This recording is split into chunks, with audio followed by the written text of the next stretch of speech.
On this beautiful Caribbean island, Fidel Castro has led Cuba for over 40 years.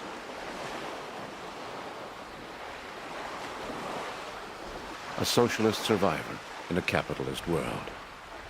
For some, he is a demon.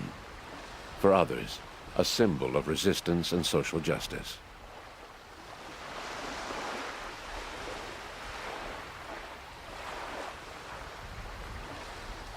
Ese árbol no existía. Vamos por la casa que fue del abuelo.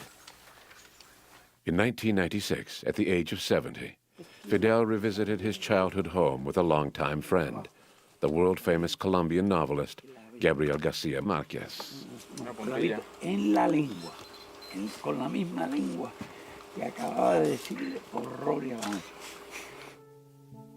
Fidel began life in Biran, a farming area far from Cuba's capital. He was the third oldest of 3 boys and 4 girls. Mi mamá fue hija de campesino muy pobre, no pudo ir a una escuela. Ella aprendió a leer y escribir sin ir a una escuela. Y mi papá también era analfabeto, no sabía leer y escribir. Vino de recluta de España antes de acabarse la guerra, lo trajeron de recluta. Fidel's father, Ángel, who was an immigrant worker from Spain, eventually became a wealthy sugarcane planter. His parents are buried near the family home.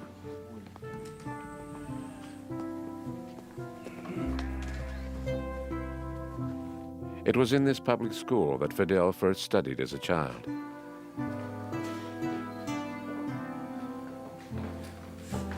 A ver dónde estaba la fecha. Arriba. Si estaba de frente. Un poquito así de la... Esa es la duda que tengo en interés. From this simple school, Fidel's family sent him to a Catholic boarding school in Cuba's second largest city, Santiago de Cuba, and then to the Jesuit-run Belén High School in Havana. Él puede hacer alarde de ser el hombre que más memoria tiene que yo conozca. Hay una cosa que hacía él, las asignaturas que no le gustaban, él se las aprendía gráficamente de memoria. De modo que arrancaba las páginas del libro y lo leía después lo leía como si estuviera leyendo el libro actualmente. Él venía de un colegio donde no había practicado tanto o casi nada el básquetbol, sino más bien el soccer. Y en La Habana lo que valía era el básquet. Pues él empezó enseguida a querer practicar básquet y enseguida me dijo a mí, oiga padre, ¿no podría ponerme usted una luz en el flor de básquet sobre el aro para que cuando los demás se acuestan yo pueda de noche seguir practicando? Cuando Fidel Castro se graduó, yo escribí, yo digo, Fidel Castro es madera de héroe y la historia de su patria un día tendrá que hablar de él. At the University of Havana, where Fidel arrived in 1945 to study law, the political atmosphere was so highly charged that it often turned to violence. Students fighting against corruption and injustice were targets of repression. Fidel entered the fray, not as a communist, but as a radical nationalist with a passion for social justice. La universidad fue una gran escuela, una gran escuela donde para mí nos formamos nosotros y se formó desde luego Fidel. Nosotros organizamos el movimiento estudiantil junto con el movimiento obrero. Fidel tenía ya desde entonces características muy especiales. La asamblea más compleja, la situación más difícil de desentrañar, él la dominaba con la palabra. En la escuela de filosofía, el alumnado era casi todo muchachas, y además muy lindas. Tanto que en una de las casas de estudiantes en que estas muchachas, muchas del interior, se alojaban, le habíamos puesto la bombonera. Fidel venía a la escuela de filosofía muy a menudo porque había una carita, una muchacha, un rostro que lo había subyugado. He was married to a young woman who was the daughter of one of the elites.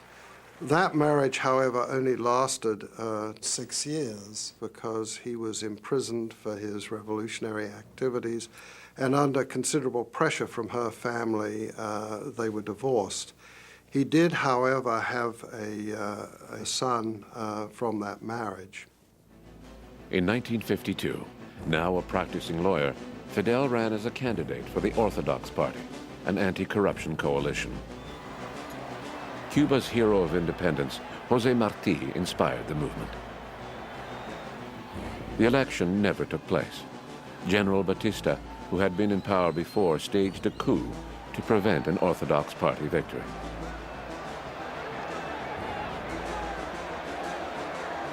Por aquella época, lo que se vivía con Batista era la corrupción rampante, el juego, la prostitución, la debacle, la violencia. Estamos hablando de un país que iba al desastre. And I knew Cuba before Fidel Castro. I went there. It was the playground of the mafia. We had all the big jazz nightclubs that Nat King Cole and myself were petitioned to perform in. I did not see democracy in Cuba. As a matter of fact, if anything, I saw blatant racism and oppression. After the Batista coup, all political parties and constitutional rights were suspended. The university was shut down. But the students continued protesting. Fidel began organizing a clandestine opposition group. Muchos eran gente joven con inquietudes revolucionarias que seguían a Fidel porque lo veían con condiciones de líder y porque además le decía, esta etapa de Cuba hay que resolverla por la acción revolucionaria por cuanto no hay otra salida. On the 26th of July, 1953, Fidel led an attack on the Moncada garrison in Santiago de Cuba. This marked the beginning of the armed struggle against Batista. Pensábamos tratar de provocar un levantamiento nacional para el derrocamiento de Batista. Caso de no lograrse el levantamiento nacional, o en el caso de que Batista pudiera reaccionar con fuerzas superiores y atacarnos aquí en Santiago de Cuba, la idea nuestra era con las armas del cuartel Moncada marchar a las montañas y librar la guerra irregular en las montañas. The operation had hardly begun when a group of Fidel's followers was surprised by a military patrol. 2 of the 150 participants were women, Aide Santa Maria and Melba Hernandez. 61 were killed, only 6 in combat. The rest were tortured and murdered after their arrest. Both women survived.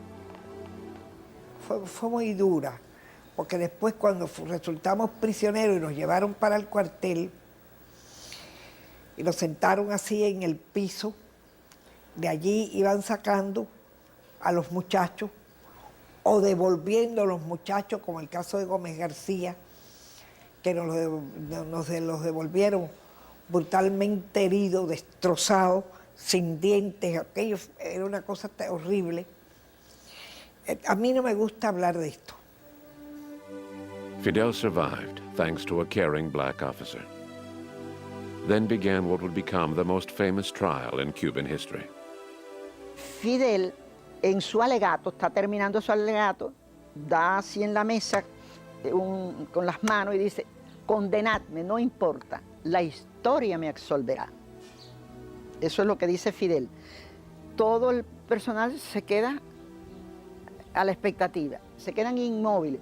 Y entonces él, de pie, vuelve a hacer así, dice, bueno, ya terminé. Al pasar por delante de mí, cuando ya se lo llevara, me dijo, ¿tomaste nota? Digo, sí. Fidel and 29 of his comrades were imprisoned on the Isle of Pines. Fidel for 15 years. He defiantly named his political movement after the date of the Moncada attack, the 26th of July, and smuggled out a manifesto based on his trial defense, entitled History Will Absolve Me. It would become the inspiration for the revolution. Yo tuve mi actitud de rebeldía, me aislaron.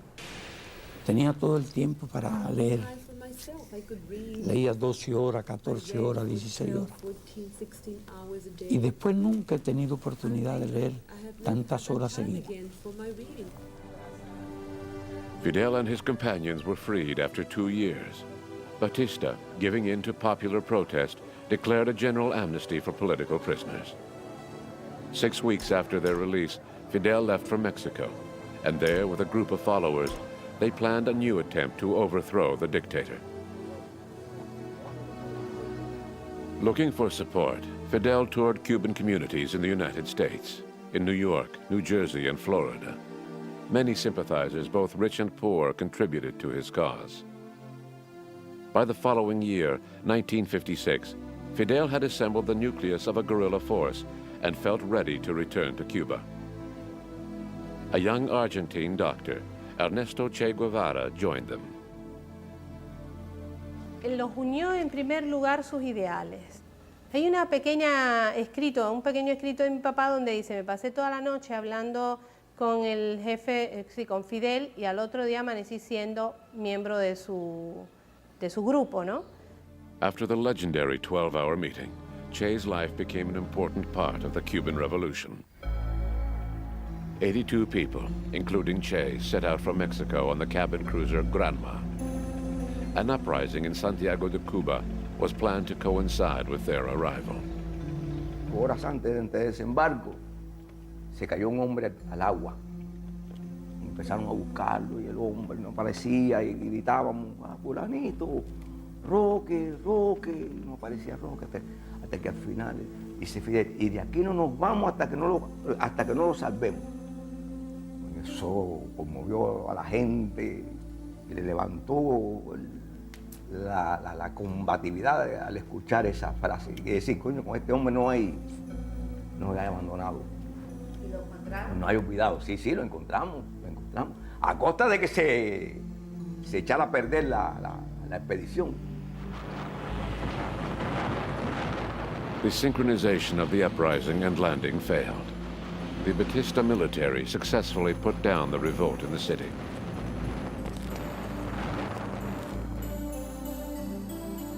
The Granma arrived 2 days later than expected, and the group landed in a mangrove swamp. The 82 men scattered, but were soon discovered by Batista's forces. Fidel and a few others escaped and refused to admit defeat.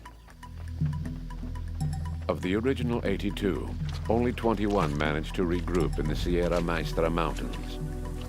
This is where the guerrilla war began, and the initial group was able to survive and grow.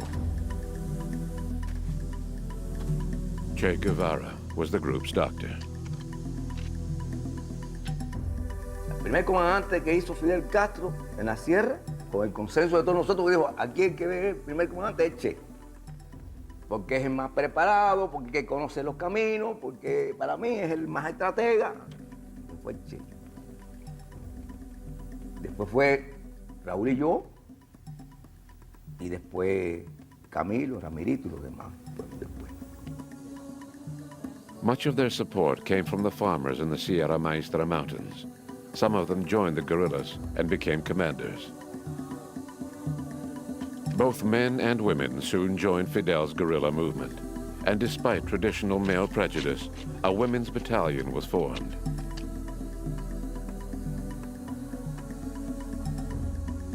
One of the most important people in his life was a woman called Celia Sanchez. She was the daughter of a rural physician.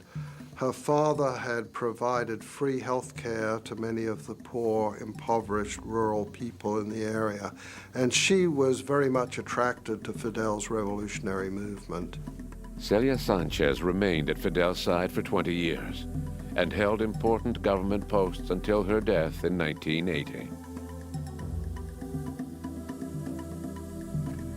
Fidel and his commanders built up their 26th of July movement guerrilla army from a wide range of political allegiances.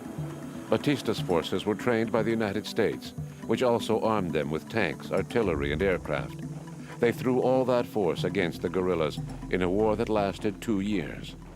26th of July had a strong underground movement in the cities.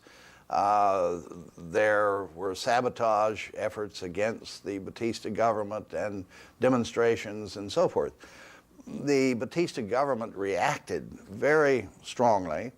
Bodies were left by the side of the road. Students, young people who were suspected of being rebel sympathizers were shot, or in some cases jailed and tortured. As a result of all that, public opinion turned massively against Batista.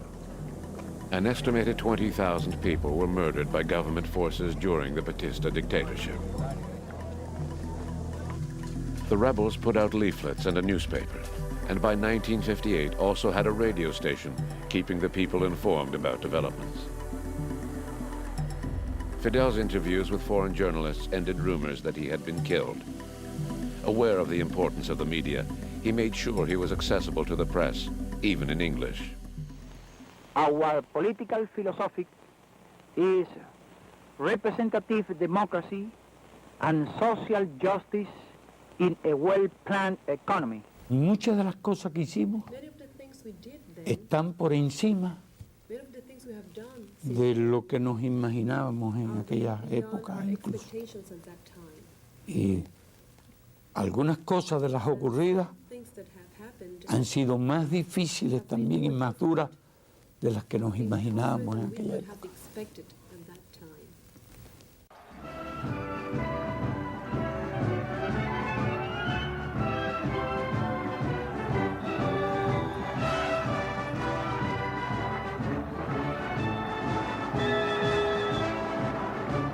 In January 1959, Fidel made a triumphal entry in Havana.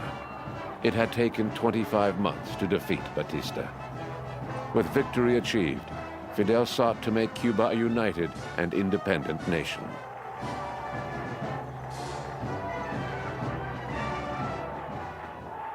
I'll never forget that first speech that he gave a few days after he had entered Havana.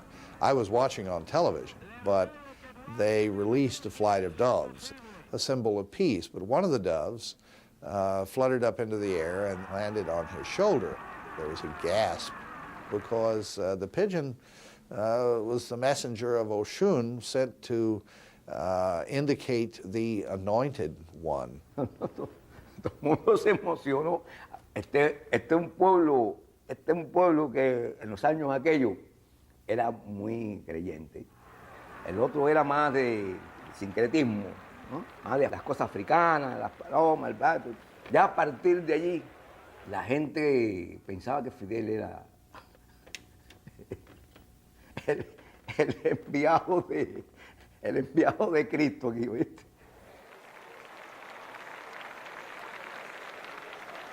Just 30 days ago, Fidel Castro entered Havana to be greeted by cheering mobs as one of the greatest heroes in Cuba's history. A week before that, General Batista and his top aides had fled the country, leaving it to Castro, his rebel army, and their supporters. Good evening, Fidel Castro. You must have had a very busy week. How do you feel? Well, I feel well, something tired. I'm told that you saw your mother for the first time in 4 years this Christmas Eve. That must have been quite a reunion. What did she have to say to you?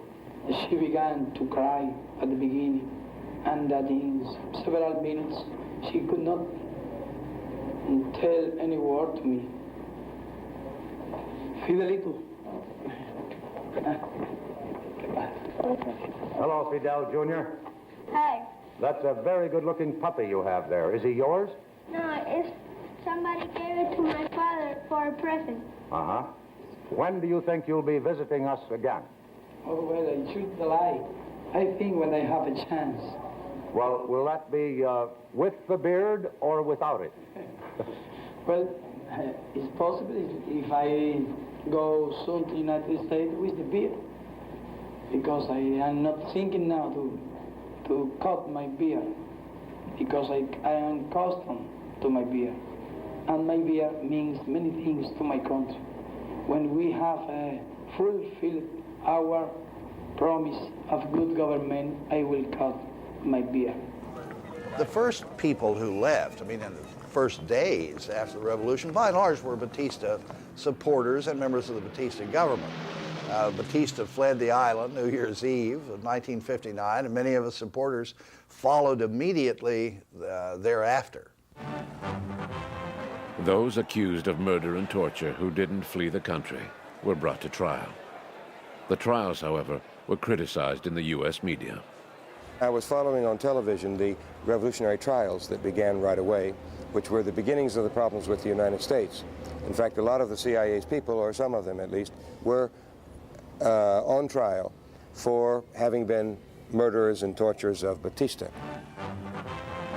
The same year he came to power, Fidel was invited to visit countries throughout Latin America. He made passionate speeches calling for unity among the peoples of that region. He proposed the creation of a Latin American market. Also in 1959, he embarked on a tour of the United States, hoping to promote a better understanding of the Cuban Revolution.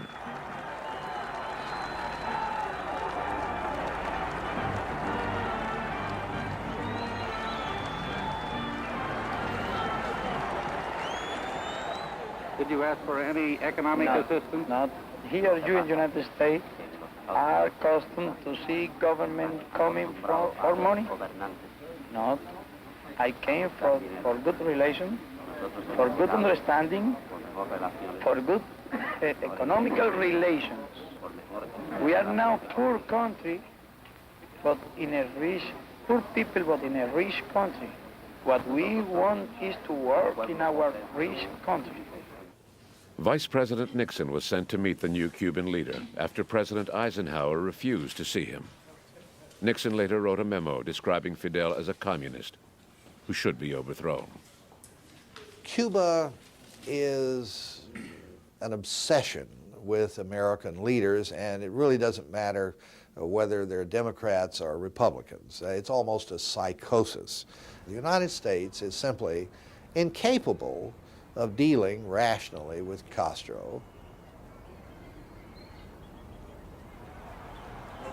When Fidel got to New York, he had a warmer welcome.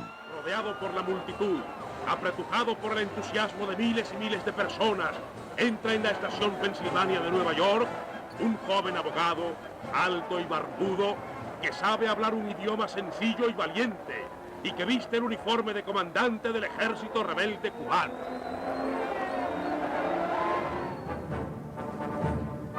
Aquí esperan el mayor Wagner de Nueva York y su esposa, así como los altos dignatarios de la Babel de Hierro, para rendir homenaje al más ilustre visitante del momento, Fidel Castro. Fidel gave a reception at the Cuban embassy. Es la primera vez que él se pone el traje de gala. Se miró hacia el espejo y dijo, que vaya, me quito esto, porque me parezco a Tito, chico. Termina la recepción y no aparecía por ningún lado. Hasta que como a las 2 de la mañana llegó y nosotros sentados allá abajo en la embajada esperándolo. Digo, ¿dónde tú estabas? Dice, no, me fui al barrio chino a comer sopa china. En Nueva York solo esa noche, esas cosas que tiene. In 1960, he traveled to the United States for a second time to address the General Assembly of the United Nations. When the manager of the Shelburne Hotel, worried about adverse publicity, asked him to leave, Fidel threatened to camp out on the grounds of the UN. El dueño negro del Hotel Teresa, del barrio negro de Harlem, ofrecía el hotel, inclusive gratuitamente, a Fidel y a sus compañeros de delegación. Inmediatamente Fidel dijo, vamos para el Hotel Teresa.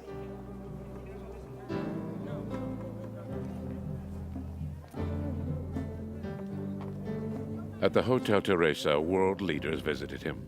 Nasser from Egypt and Nehru from India. Black activist Malcolm X also called on him, as did the Soviet leader Nikita Khrushchev. Aquí Khrushchev le está diciendo a la prensa, en contestación a una pregunta de si Fidel era comunista, dice, yo no sé si Fidel es comunista, yo lo que sí sé es que soy fidelista.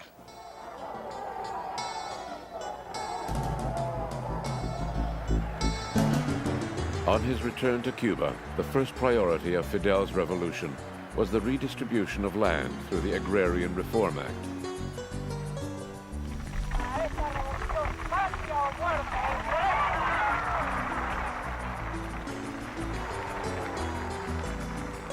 Under Batista, foreigners had owned more than 70% of the arable land.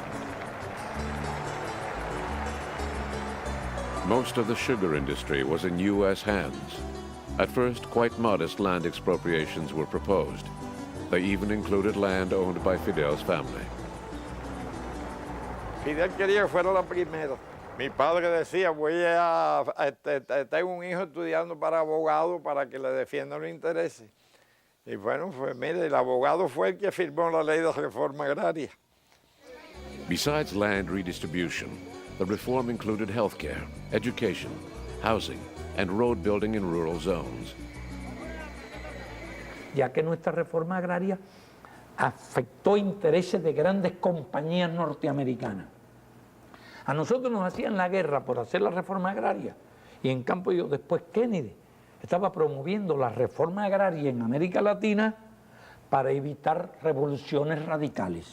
Yeah, about a year after the agrarian reform was introduced, and some American properties, rural properties, the King Ranch and so forth, were nationalized, the Cuban government ordered the foreign refineries, two of which were American, to refine Soviet crude oil.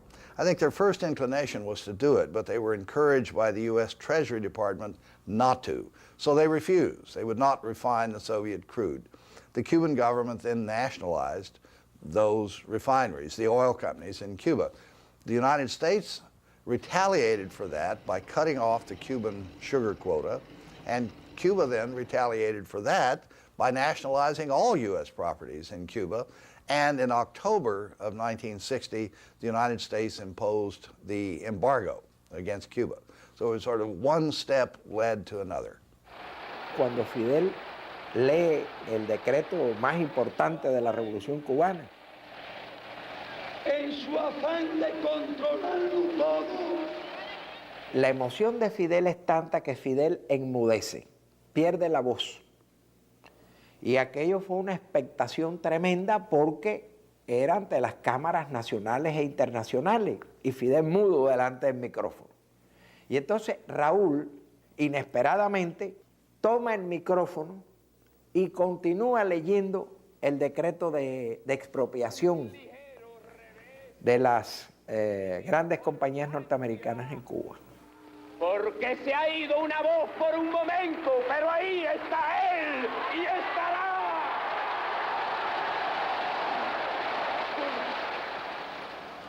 Compañía Cubana de Electricidad.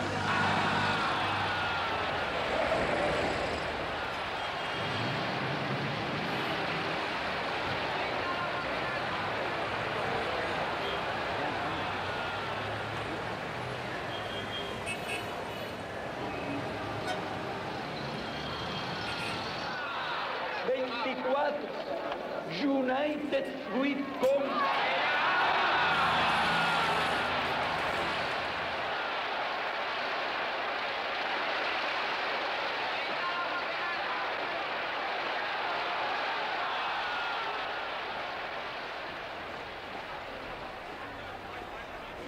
Central to understanding the Cuban Revolution is the relationship historically between Cuba and the United States. This was more than anything a nationalistic movement that Fidel was able to capitalize on, where the people in Cuba from the founding of the country had struggled for a sense of their own sovereignty and independence. In addition to land reform, Fidel placed education at the heart of the revolution. Thousands of young people set out for the most isolated parts of the island to teach the farmers to read and write.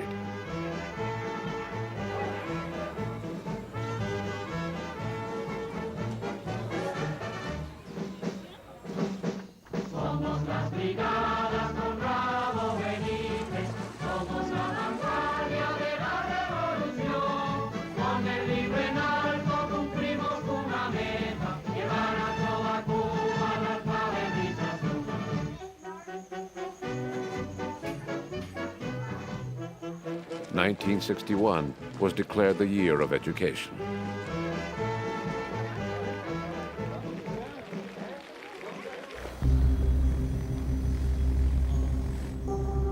In the midst of false rumors that the revolution would take children away from their parents, the U.S. State Department and the Catholic Church organized what was later called Operation Peter Pan, which airlifted 14,000 unaccompanied Cuban children to the United States.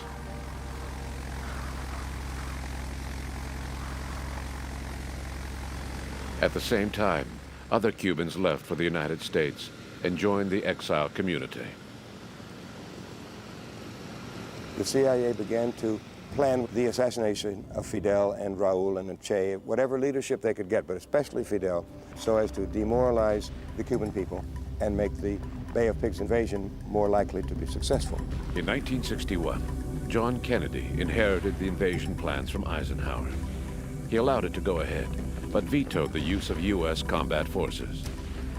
As preliminary acts leading to the invasion, saboteurs burned thousands of acres of sugarcane, and the La Coubre, a Belgian freighter carrying arms, was blown up at a Havana dock. A second bomb was timed to explode as volunteers reached the burning ship to help the victims. Over 100 people were killed and hundreds more wounded.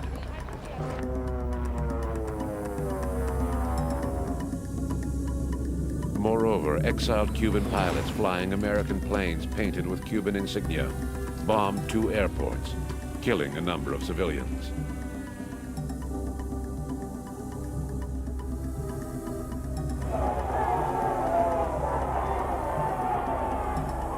Again, Fidel called on the Cuban people.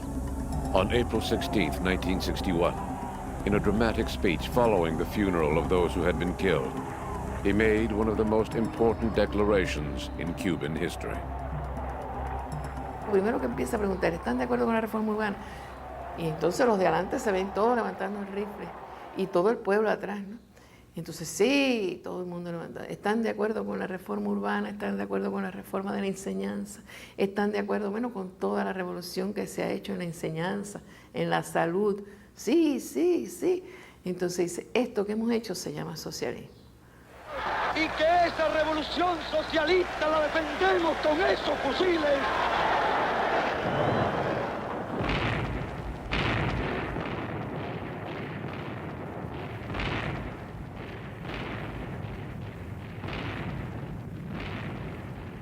Fidel dirigió personalmente las operaciones y rechazaba la petición de nosotros que se pusiera a un mayor resguardo, a una mayor distancia del frente de combate.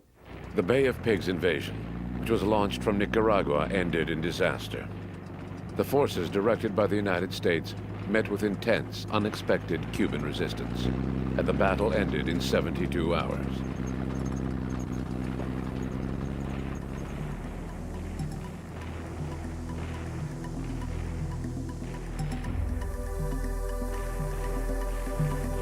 The captured Cuban exiles were later exchanged for baby food and medicine.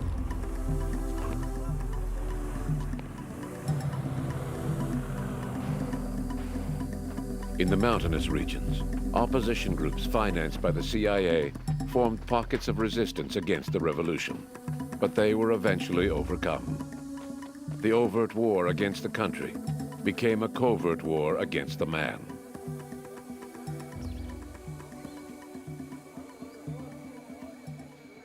It was a long-running policy of the United States government, not just of the CIA, because they carry out the orders. They don't determine who's going to get assassinated. But they carry out the orders, and they had the orders from the higher-ups in the National Security Council and the Eisenhower and Kennedy and Johnson administrations. ¿Cuántos atentados habían contra usted? Planes. Eso no cuentan los atentados. La sabré cuando llegue al cielo.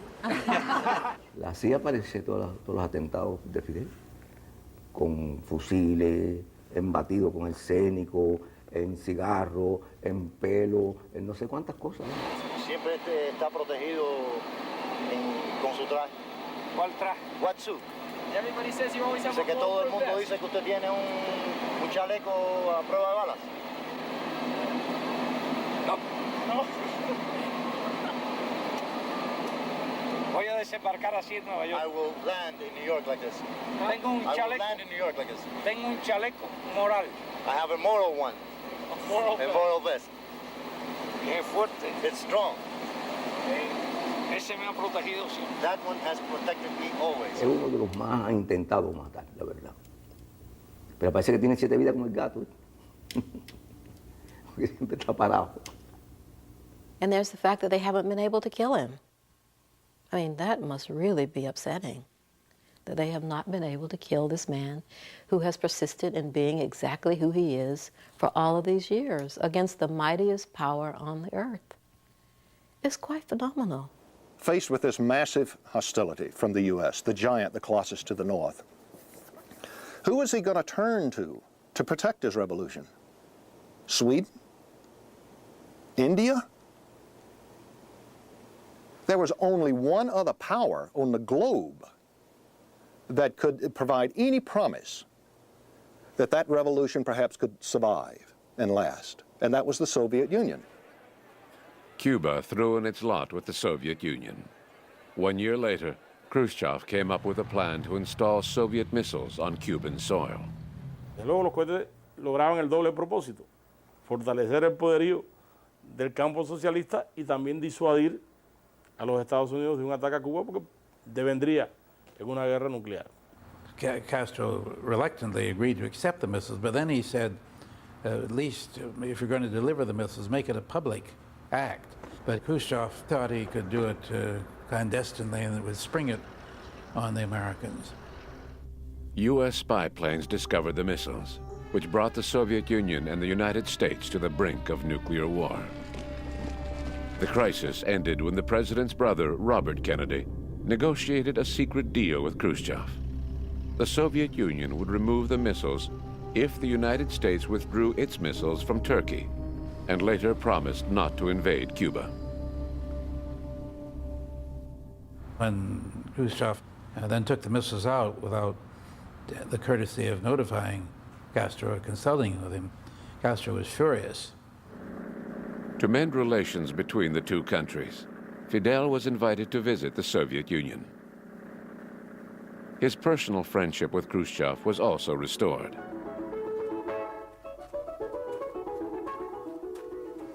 Yo estoy aquí, I was Khrushchev here está and aquí. Khrushchev was here. No sé qué animal And viene, I don't yo know what animal disparo was aquí. coming, and I shot in this direction. Como a 10 metros It was about delante de 10 meters Khrushchev. away in front of Khrushchev. Que era un That campesino. Khrushchev who was a farmer, you know, he was a peasant.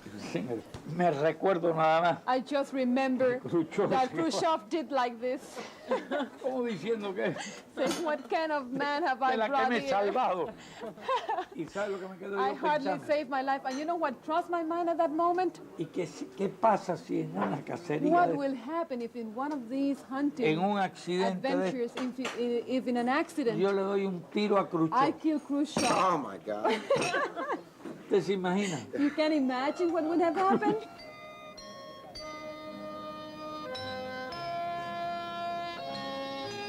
Well, he was caught in somewhat of a difficult dilemma. Pragmatically, he needed the support of the Soviet Union because economically they were completely dependent.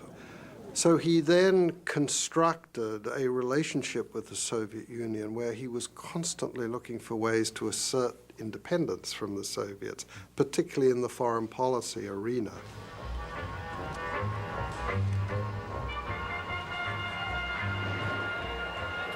There were earth-shaking changes about to happen.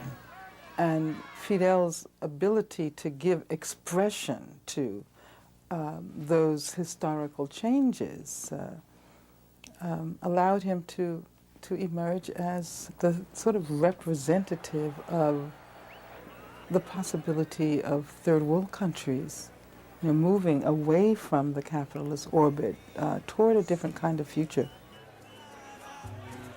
The Cuban Revolution, with Fidel and Che at its head, became an inspiration to others seeking political change in Latin America.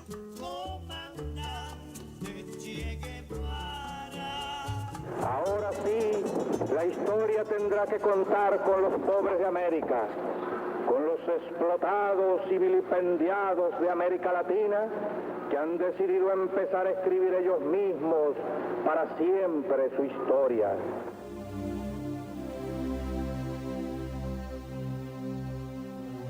After a dramatic insurgent experience in the Congo, Che led a guerrilla group in the Bolivian jungle. On October 8, 1967, they were ambushed. Che, who was wounded in the fighting, was taken prisoner and murdered the next day. Members of the Bolivian army threw his body and those of his comrades into a secret grave. Si queremos un modelo de hombre que no pertenece a este tiempo, un modelo de hombre que pertenece a los tiempos futuros, de corazón digo que ese modelo es el Che.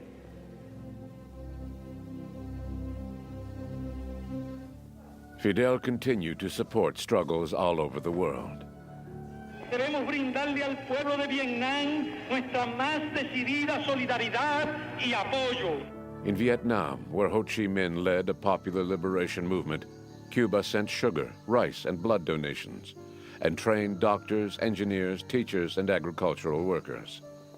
Fidel se lamentaba no haber conocido a Ho Chi Minh. En un gesto así de impotencia, Fidel hace así y da unos pasos para adelante, para atrás, y hace así y dice: porque lo que no me perdonaré nunca haberme demorado el poquito de tiempo que me demoré en llegar a Vietnam, que no me permitió conocer a Ho Chi Minh. Eso no me lo perdonaré nunca, Melba, no haber conocido a ese hombre tan gigante que tú sí conociste. In 1970, Allende's Chilean revolution offered another model of change, the peaceful road to socialism. Fidel made a supportive tour of the country.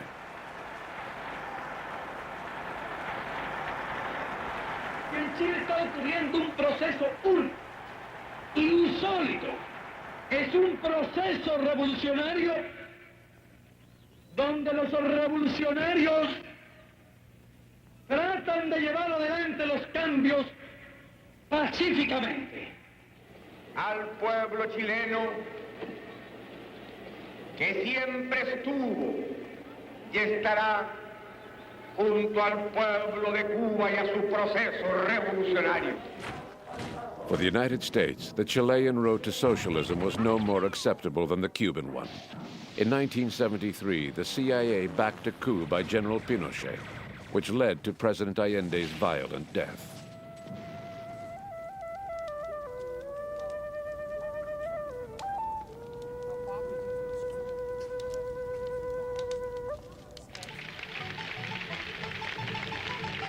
Cuba backed the Sandinistas in Nicaragua, who were victorious in 1979.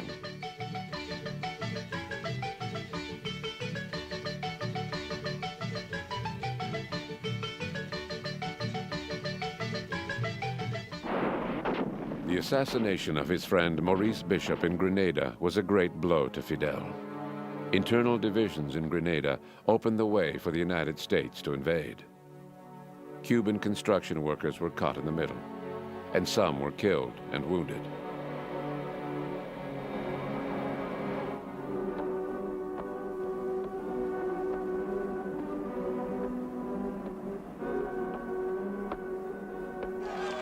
With the change of the political climate in Latin America, Fidel visits Ecuador. Ha habido muchos cambios en los últimos 25, 30 años en el hemisferio. Yo diría sí que tenemos más conciencia que nunca de nuestra identidad y de nuestra independencia. 30 years after Che Guevara was murdered in Bolivia, his remains and some of those who fought with him were finally found and returned to Cuba.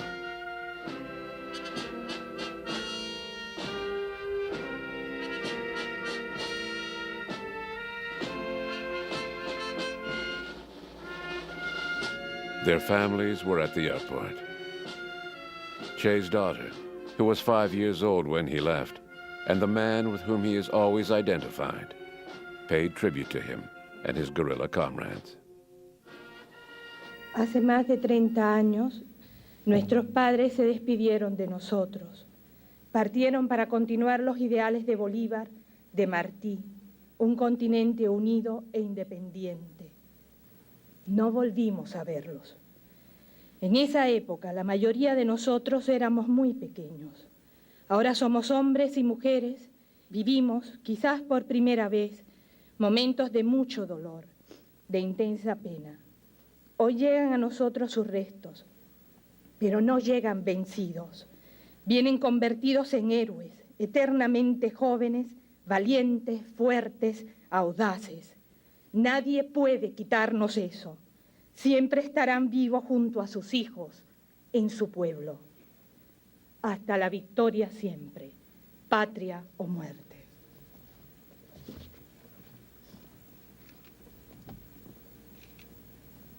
Muchas veces he soñado, yo a veces le he contado a la gente las cosas que uno sueña. Y he soñado que estoy hablando con él, que está vivo. Una cosa muy especial, ¿no? Una persona que no le cuesta mucho trabajo resignarse a la idea de su muerte. ¿Y a qué obedece eso, a mi juicio? Que tiene una presencia siempre tan permanente en todo.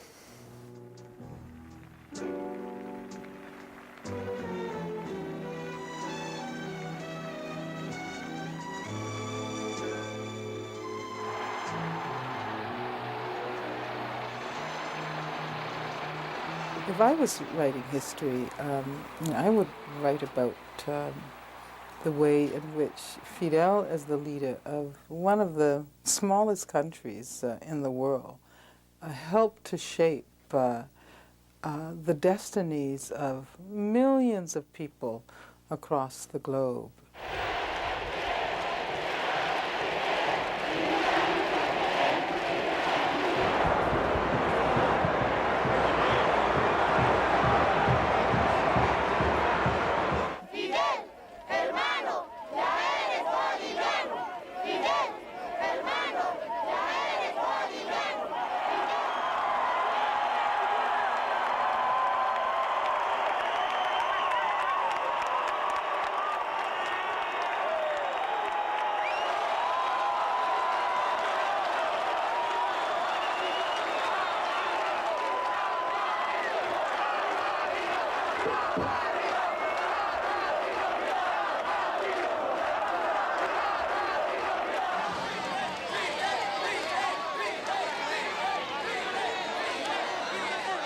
Yo creo que él ha llenado un capítulo muy intenso en la historia de Cuba y en la historia de América Latina.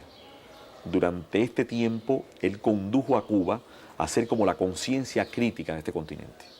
It's not just Castro the man, he carries with him a meaning, a signification, which is of tremendous importance to people like ourselves who are the marginalized of the world. And Africa, as a mother country, to so many Cubans, needed to be addressed as part and parcel of the worldwide thing of African liberation. Right from the beginning, Cuba's revolutionary ideals not only spread throughout Latin America, but also forged strong ties with national liberation leaders, such as Sékou Touré, Amílcar Cabral, Julius Nyerere, Zamora Machel, and Agostinho Neto. Cuando se produce la invasión de Angola por tropas regulares de África del Sur, no podíamos cruzarnos de brazos. Y cuando el MPLA solicitó nuestra ayuda, le ofrecimos la ayuda necesaria. In 1975, as Angola moved towards independence from Portugal, the CIA, along with the apartheid government of South Africa, tried to bring down the new Angolan government. At the request of the Angolan president, Fidel sent 36,000 troops to keep the South African forces from attacking Luanda, the capital. For many Cubans, whose ancestors were African slaves, the fight in Angola was a way to repair a debt to history. Ustedes son los del regimiento, ¿verdad? ¿Qué tiempo llevan por acá? No, llevo poco tiempo. Poco tiempo. ¿Tú de dónde eres? Santiago. ¿Pero tú? Santiago, Cuba. Me veo muchos santiagueros aquí, este regimiento me lleno de santiagueros. ¿Y tú de dónde? Ciego de Ávila. Ciego de Ávila. In 14 years of war, over 300,000 Cubans, doctors, teachers, and engineers, as well as soldiers, played an important role in Angola. More than 2,000 lost their lives. In 1988, Fidel sent in more Cuban troops for the decisive battle at Quito Cuanavale and directed operations from Cuba. The defeat of the South African army drove a large nail into the coffin of apartheid and helped advance the struggle of the South African people. Una derrota en aquellas condiciones hubiera podido significar el fin de la Revolución Cubana. Y todo eso ocurrió después del 75. Pero hay que reunir todo el material y eso. Pero nosotros no hemos escrito ni siquiera la historia de la Revolución Cubana. Had it not been for the Cuban presence in Africa, and in particular in Angola, the history of Africa would have never been what it is now. One of the greatest friends that Cuba has is Nelson Mandela and his appreciation for what the Cuban people did and Fidel Castro. But I think if you don't understand that history, then you'll never really understand the enormous success and the importance of the Cuban Revolution. Well, my president. My president. My brother. President and my brother. How are you? My brother. Please. Please. Very nice to see you. Están contentos de verlo. Please sit down. Están contentos. Por favor, deja bien Please sit down. sentarse. Please sit down. Siéntese. Now, one thing before we say anything. Una cosa antes de hablar, nada. Before we say anything, Antes de hablar absolutamente de cualquier tema, you must tell me when you are coming to South me Africa. tiene que decir cuándo viene para Sudáfrica. You see, no, just a moment, just a moment. No, un momentito. Eso seguro, si ya yo recibí. The sooner the better. And we have had a visit from a wide Y nos ha variety of visitado people. una gran cantidad de personas. And our friend Cuba, Y nuestro amigo Cuba, which helped us in training our people, que nos ayudó a entrenar a nuestra gente, gave us resources to que nos get dio on with our recursos, struggle, que nos ayudaron tanto en nuestra trained lucha, our people que as entrenó a nuestros doctors and so combatientes, a on. nuestros médicos.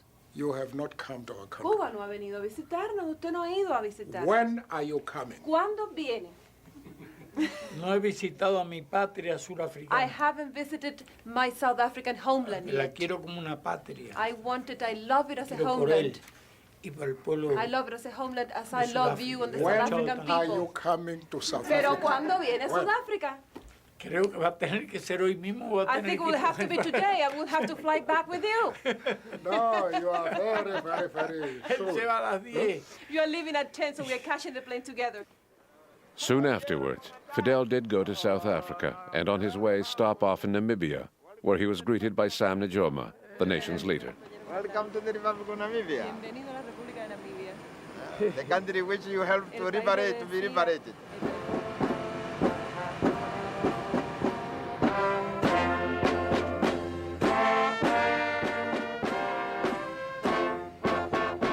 In South Africa, Mandela was waiting.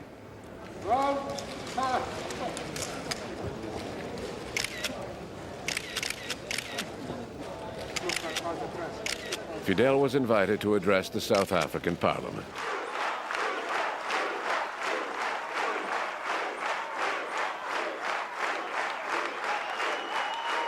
Conviértase Sudáfrica en modelo de un mundo futuro más justo y más humano. Let South Africa be a model of a more just and more humane future.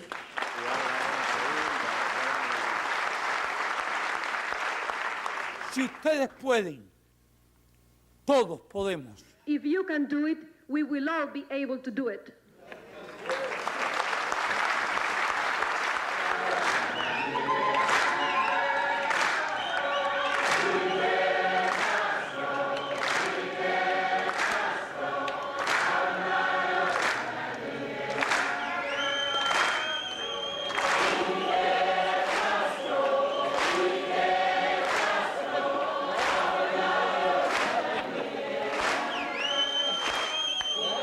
Fidel is linked to the post-colonial era as the figure who, more than any, I think, symbolizes independence and sovereignty of small nations, shaking off the yoke of the imperial powers, and the fact that he has been there for as long as he has and has been able to magnify his role to really a global force from this tiny island base.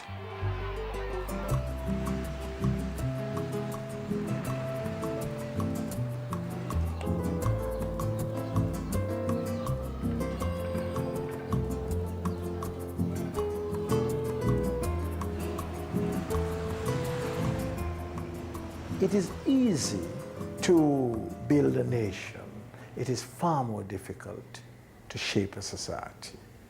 And this is what Cuba is doing. It will need all the time in the world. It will need all the humility, all the meekness, all the generosity of spirit to itself and to others to emerge. In the 70s and 80s, Cuba's battleground on the home front was the economy. Tremendous efforts were made to industrialize the country and create shared wealth in spite of the continuing U.S. blockade. Cuba was dependent on a single crop, sugar. The Soviet Union promised to buy as much as could be produced. Fidel tried to spur the country on through personal example in the attempt to reach new harvest levels. Salir de su desarrollo es una tarea titánica realmente. Y salir del subdesarrollo en las condiciones de Cuba todavía más bloqueada por Estados Unidos. The paradox of Cuba's independence, depending on support from the Soviet Union, involved Fidel in a balancing act that lasted 30 years. Help from the Soviet Union made it possible for Cuba to maintain its advances in universal education and health care, and to promote sports and scientific development, as well as greater industrial diversification.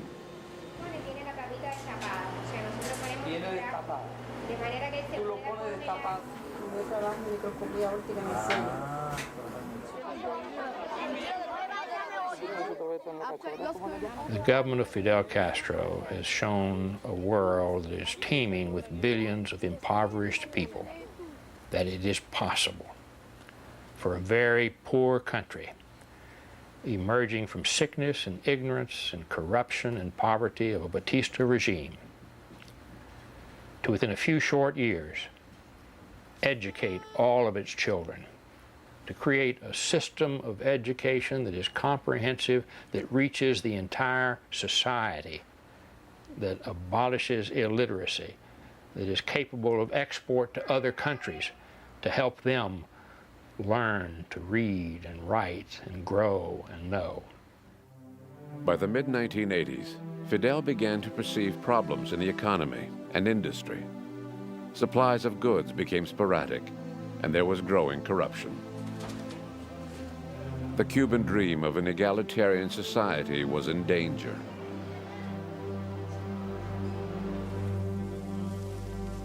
Fidel's response to the crisis was to personally oversee every aspect of Cuban society. He criticized, cajoled, and reorganized in his own unique style.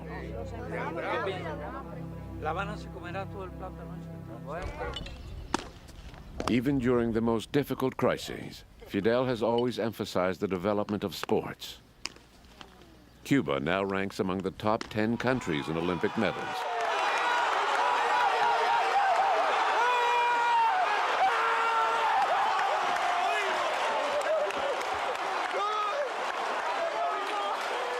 Under Fidel Castro, Cubans became famous as artists, as filmmakers, as writers, as baseball players, as boxers, as scientists, and as soldiers. So he took a country and he made them somebody, and there was a cost. And that's the part I think that the American press and certainly his critics emphasize. Cubans answer American critics who say they don't show sufficient respect for human rights by saying they respect the most basic human rights, providing health care, enough to eat, a place to stay, the basic needs of life. And as for civil rights, they respect those also, they say, but that they will not tolerate anything against the revolution because a revolution is supported by the people. Claro que la mayoría del pueblo apoya la revolución, la gran mayoría, no la mayoría, la gran mayoría. Como ejemplo máximo de este apoyo, las elecciones nuestras, que son elecciones abiertas, democráticas y populares, verdaderamente populares. Porque, por ejemplo, yo he sido elegido en 2 ocasiones como diputado a la Asamblea Nacional del Poder Popular. Y yo soy un escritor, un intelectual, no soy un político, tampoco soy militante del Partido Comunista. Yo soy partidario de la libertad de expresión, sin duda ninguna, porque si no estaría loco. Pero comprendo que la libertad de expresión y la pluralidad de partidos es difícil frente a un país que está permanentemente acosado por un vecino que está a 90 millas. Entonces eso es producto de la actitud defensiva del pueblo, del gobierno de Cuba. And then came an unexpected blow, one that will change life on the island, the collapse of the socialist bloc.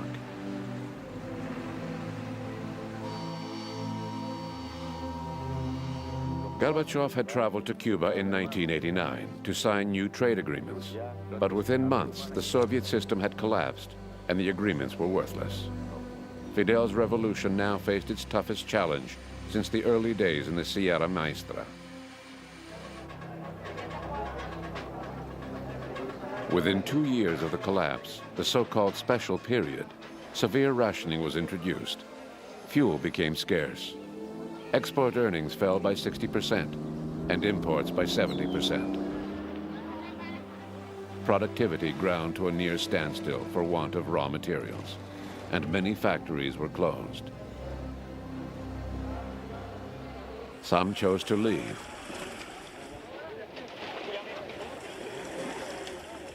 Many in Miami forecast Fidel's end. Estamos en periodo especial, un periodo difícil, un periodo uno de los más difíciles de nuestra historia. ¿Por qué? Porque no hemos tenido que quedar solos frente al imperio, solitos. ¿Y qué hacía falta para quedarse solo frente al imperio? Había falta unidad, pero hacía falta valor, hacía falta patriotismo, habría falta espíritu revolucionario, un pueblo débil, un pueblo blandengue, un pueblo cobarde, se rinde y vuelve a la esclavitud. Pero un pueblo digno, un pueblo valiente como nosotros no se rinde y no vuelve jamás a la esclavitud. After the fall of the Soviet Union, it was expected that Cuba would fall very quickly. Within a year or two, the socialist revolution in Cuba would be over. I think it's extraordinary that now, a decade later, Cuba survives. En las realidades actuales del mundo, nosotros no podemos hablar de la construcción del socialismo en condiciones ideales.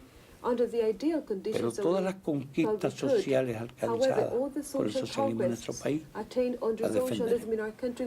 Hemos tenido que hacer una apertura económica porque nosotros perdimos capital, mercado, tecnología, y ahora necesitamos mercado, capital y tecnología para poder desarrollar nuestro país. During the special period, new agreements were signed with Canada and European countries in the spheres of nickel, tobacco, biotechnology, the pharmaceutical industry, and communications.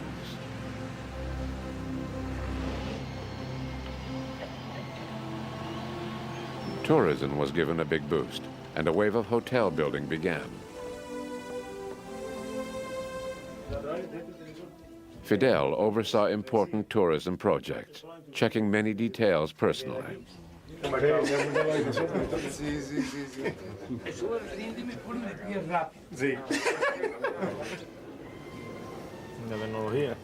Many joint ventures were established, especially with European countries, and this became an important source of income.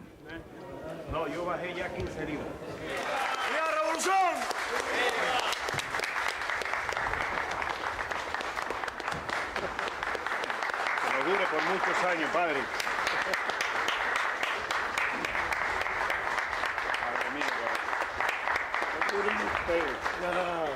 Y durará la revolución. ¿Cómo no?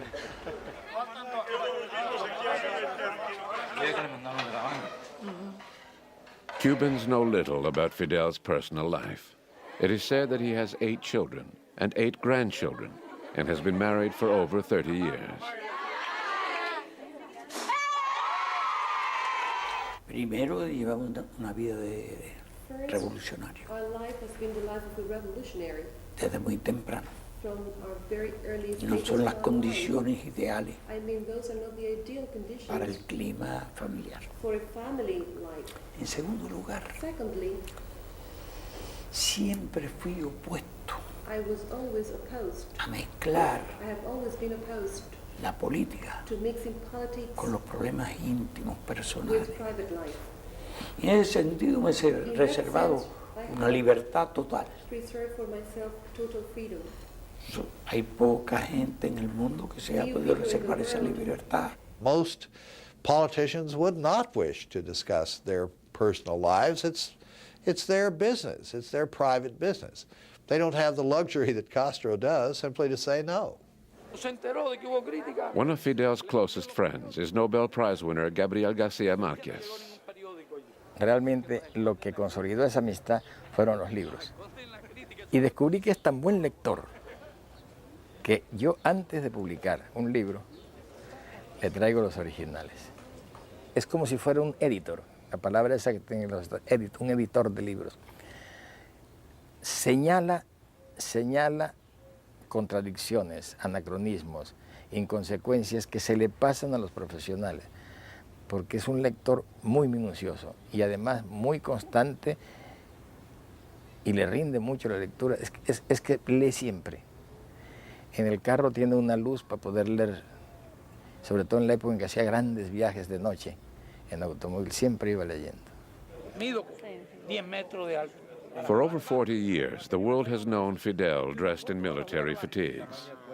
At the suggestion of Garcia Marquez, Fidel wore a traditional guayabera shirt to a non-aligned conference in 1995.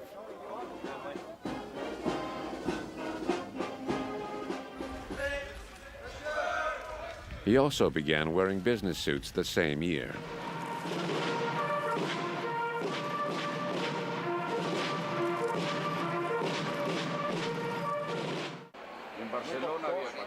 Fidel gave up smoking his Havana cigars in 1985. His only contact with cigars these days is when he signs boxes for celebrities to benefit public health care in Cuba. The thing that surprises me about Fidel, though, actually, is that he can't dance. I read that somewhere. I don't understand it. I think that's truly an interesting thing there.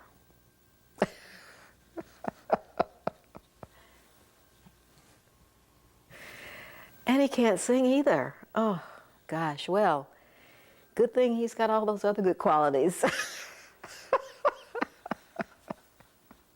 Fidel, bueno, yo nunca he estado en fiesta con él. No sé si ha bailado o a cantar, pero a él le gusta el canto. Y te acordarás de aquella flor que yo sembré para ti, cuando un día te di mi corazón. Dice, entendemos. Quiere que su pueblo sea culto y esa palabra ha gustado mucho en su pueblo. Por eso el pueblo lo quiere. Cuando no lo quiera, el pueblo lo tumba. Pero mientras el pueblo no lo tumbe, quieto ahí. When Fidel turned 74, he invited the Buena Vista Social Club to help celebrate his birthday. Most of these musicians are older than he. He also invited Cuban doctors leaving to work in Haiti.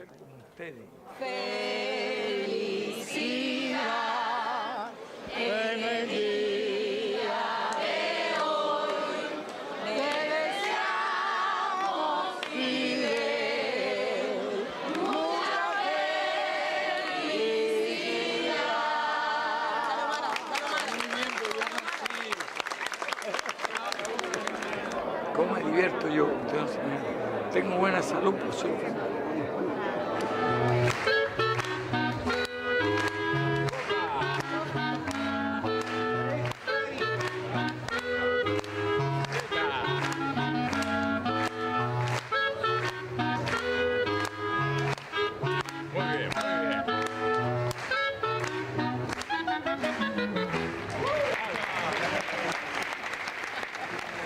Él no le gusta perder.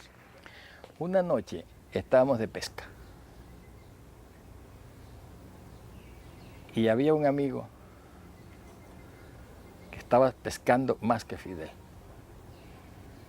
Y Fidel se hacía el indiferente, estaba de un mal lado, se hacía el indiferente y miraba y veía que allá tenía más. Y el amigo empezaba a contar, muy amigo de él también, empezaba a contar para que él oyera que tenía más pescado que Fidel.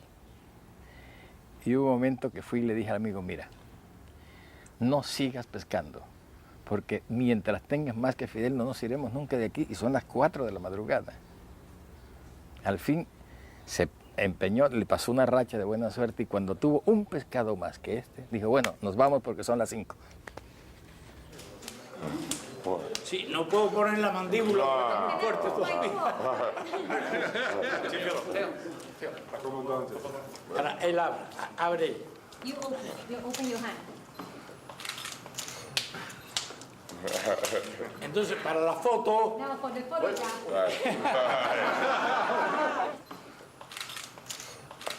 Y quería personalmente que...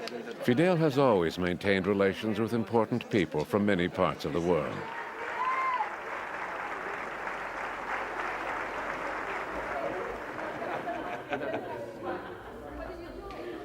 I'm just letting the 3 men... Ted Turner of CNN was given the Cuban Grand Tour. La lambada la van a bailar. Ah, yo quiero ver eso. ¿Eh? ¿Cómo está? ¿Cómo está? Está bien, quiero ver.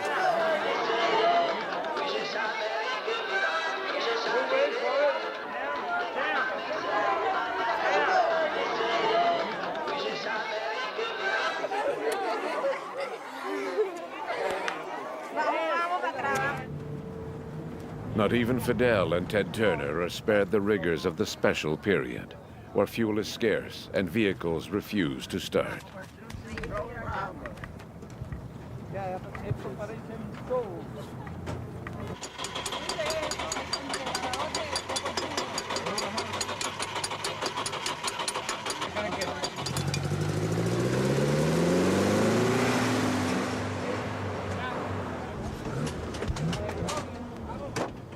Castro was determined that Cuba would be fully independent of the United States, and in that he succeeded. It now is.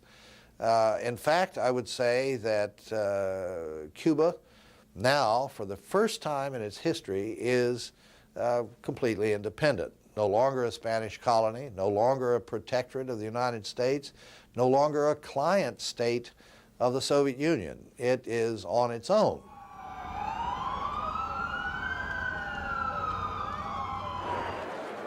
When Fidel was invited to address the United Nations at its New York headquarters, the U.S. government was obliged to grant him entry. Fidel was also invited to visit some rather surprising places. Qué bien. Yo creo todo lo que dice el periódico. I believe everything that your newspaper writes. Menos cuando... excepto cuando hablan mal de nosotros. Except when you speak ill about us. Está bien. Okay. Encantado de saludar. Thank you so much. An invitation also came from the Wall Street Journal. Perhaps it is symbolic of changes in the world these days that the president of Cuba is at the Wall Street Journal. We saw at lunch. Can I ask you quickly? Just very quickly. Just an old, this is an old 1961 magazine. Una revista de 1961. Members of the U.S. security force who were assigned to protect Fidel wanted to have their pictures taken with him.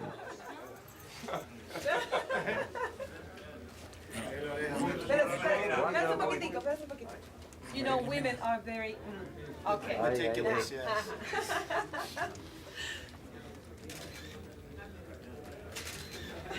Thank you. You know Mr. Wallace, I think. I'm not sure you... Yo no estoy seguro si usted I conoce a interviewed you García first Wallace. in Yo 1960 lo when you were entrevisté a here, usted en el Mr. año 60 cuando estuvo aquí. And what happened? ¿Y What qué happened to ocurrió? democracy? What ¿Qué happened to pasó con free la elections? democracia y con las elecciones libres? Descubrimos otra forma de We discovered other formulas of democracy. descubrimos otra forma And we más discovered different honesta formula, de a more hacer honest participar al pueblo. formula to have the people participate Do in people- their democracy. Do Cubans... Descubrimos que era mejor que la We discovered that it was norteamericana. better than the Americans. What? Right-handed? It's more than this.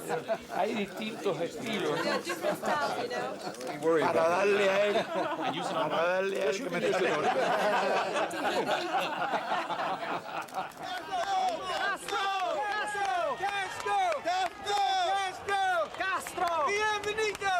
And he's a nice man. He's a beautiful man. Yeah. Okay, all right, okay.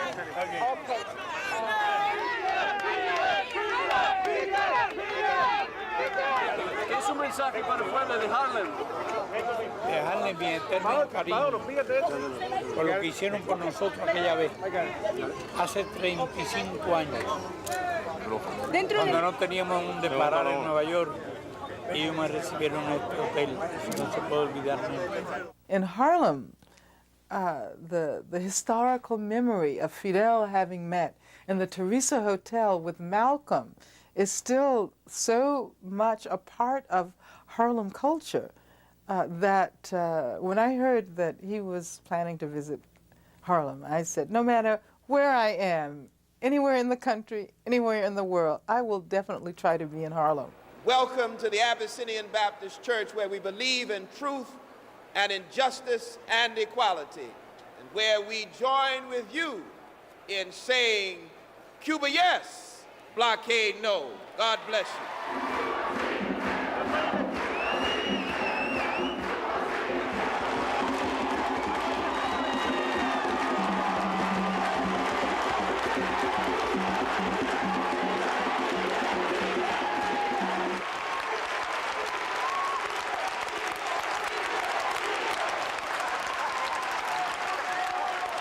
Les contaba que fui al hotel a ponerme esta ropa, Because I had been wearing the business suit before. porque yo decía, Because I said to myself, si la otra vez fui con esta ropa, if the last time I went to Harlem I was wearing my fatigues, ¿cómo me voy a aparecer en how am I Harlem going to go to Harlem? vestido de Dressed in a caballero? business suit.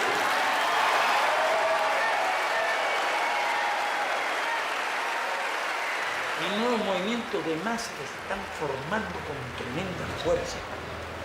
Ya no será la táctica de estilo bolchevique, ni siquiera el estilo nuestro, porque era otro mundo diferente.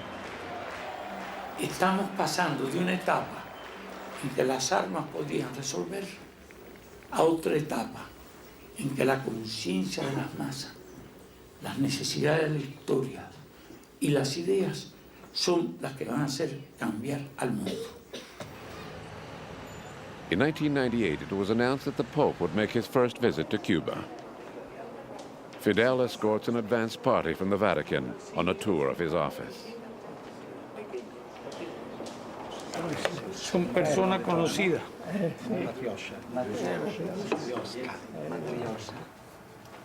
Gorbachov. Lo voy a poniendo por aquí para respetar estas figuritas africanas que están aquí. Este Khrushchev, con una mazorca de maíz. Stalin. Ah, Lenin. Y al final, el zar. Pictures of Che and Jesus Christ adorned Revolution Square. Fidel arrived for the Pope's Mass with the Vice President and Foreign Minister.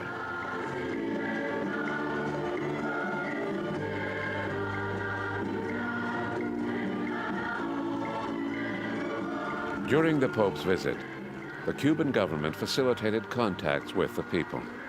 The pontiff denounced the U.S. blockade of Cuba. He also called on Cuba to open its doors to the world, and, in turn, for the world to open its doors to Cuba.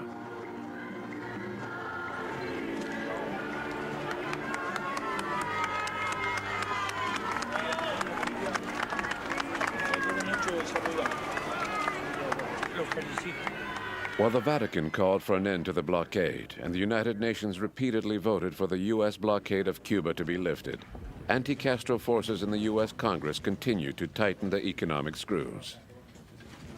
Now let me be clear.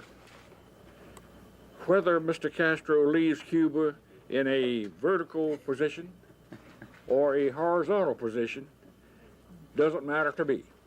That's up to him, and that's up to the Cuban people. But he will leave Cuba. We're doing business with communist Chinese. These are the guys that shot me, you know, and we've forgiven them for what they've done. The North Koreans, they were the ones that got me over there in the first place, and we're doing business with them. In Vietnam, we lost tens of thousands of Americans. So if you want to be angry with somebody, and the Germans and the Japanese and the Italians, if you want to hold grudges, count me in, because I don't like the way I was treated. But if everybody's forgiven except an island country that thought the communist Russians would allow them to put missiles there, and then they backed out and took the missiles away, how long do we punish all of Cuba? El bloqueo es una acción que se dirige contra una nación entera. Se dirige contra millones de personas. Y si el precio del bloqueo sería yo, es un precio sencillísimo, es un precio económico. Yo estaría dispuesto a negociar mi vida.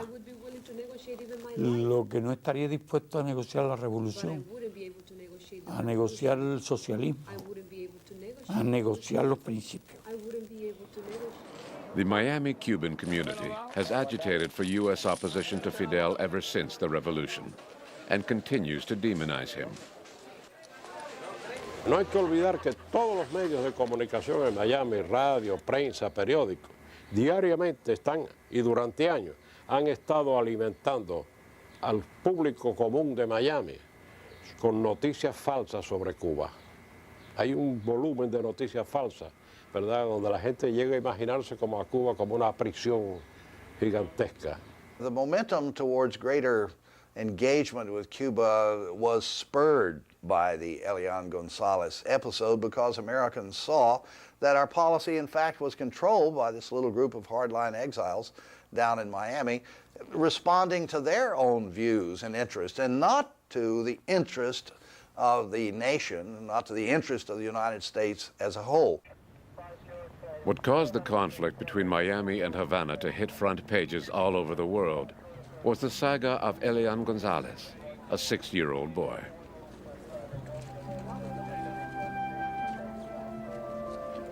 Elian's mother had drowned while trying to get to the United States. Elian's great-uncle, Lazaro Gonzalez, took the shipwrecked Cuban schoolboy into his house and, influenced by anti-Castro groups, refused to return him to his father, Juan Miguel, in Cuba.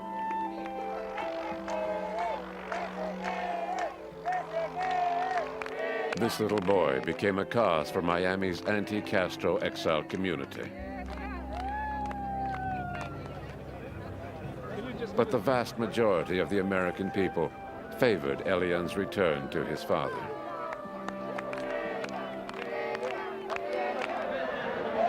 The Cubans were outraged.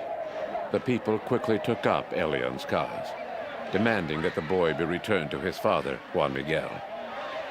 Millions of workers, students, housewives, and grandparents all over the country took part in demonstrations. Even Fidel.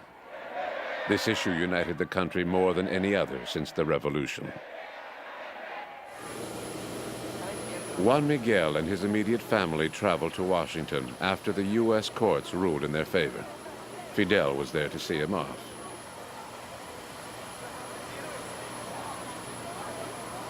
It would take another 3 months to finally bring Elian back home.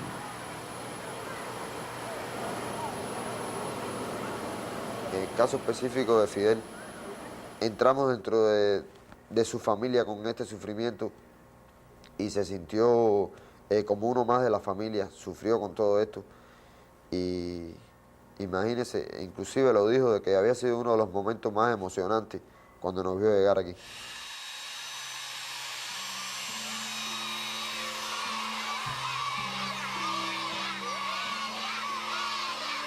In all, Elian had been away from Cuba for 7 months.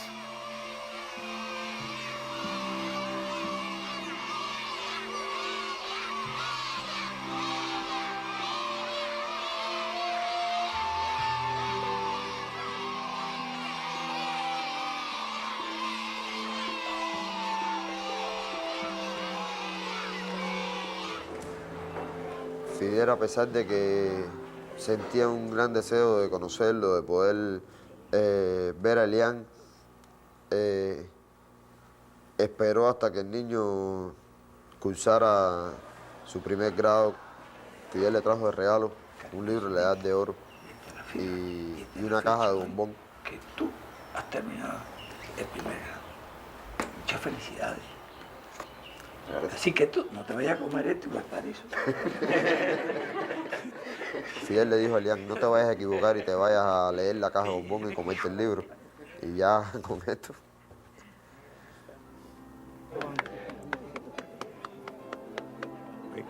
Fidel Castro overthrew a dictator at the age of 32. Now, at 74, he is still a rebel, defiantly confronting the most powerful nation on earth, still making speeches that last for hours. Acknowledged as an important third world leader, he is still playing a key role in world affairs. Fidel Castro is not any longer a realistic character. He's a larger-than-life guy. He's the most vicious, evil person in the world to a handful of Cuban Americans that are in Miami and who lobby the Congress. He's a monster who eats people and chews their heads off. And then to other people, he's a savior. And to other people, he's just a very interesting and extremely clever world leader, and to somebody else he has huge historical value because, as you say, he's outlived 9 American presidents, and because he's been in contact with history in a way that almost nobody alive has been. He really has been there, done it, seen it, and moved it, been a part of it, pushed it in some way. He is a redwood tree. He's an old-growth redwood tree. And all around him has been clear-cut, and he's still standing. And they're lusting to go in and make that final cut. And then we will have nobody, really. You know, we'll have, I mean, not like that. We'll have many other wonderful people, and we ourselves will be, you know, whoever and whatever we are. But he is an inspiration. Es que se recordará como uno de los grandes hombres de este siglo. Aún los que piensan que es por lo malo. Es decir, sea por lo bueno o sea por lo malo, sea por las dos cosas al mismo tiempo, Fidel no se olvidará en mucho tiempo. Pero al final la gente tendrá que reconocer que fuimos firmes, que defendimos nuestras convicciones, que defendimos nuestra independencia, que quisimos hacer justicia, que fuimos rebeldes. That we were rebellious. Y si a David se le recuerda, And if David is remembered, porque luchó contra because Goliat, he fought Goliath, a los cubanos, the Cubans, que constituyen un David mucho who más constitute pequeño, a much smaller David, contra un Goliat mucho más against a grande, much bigger se le Goliath, tendrá que recordar will have to be por lo menos remembered tanto como se at le least as recordó a much as David. David is remembered.